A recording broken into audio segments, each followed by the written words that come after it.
What's up mga kalodi? So magandang araw sa ating lahat. Dito ay may kasalubong tayong barko. Nag-alter course pa kaliwa. Dadaan sila sa ating starboard side.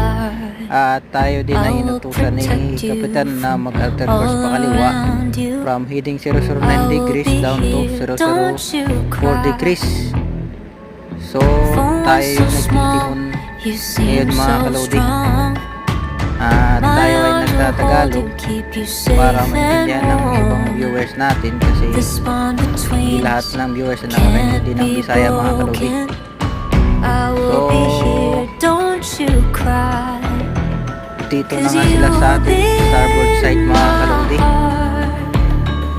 God bless everyone, thank you for watching.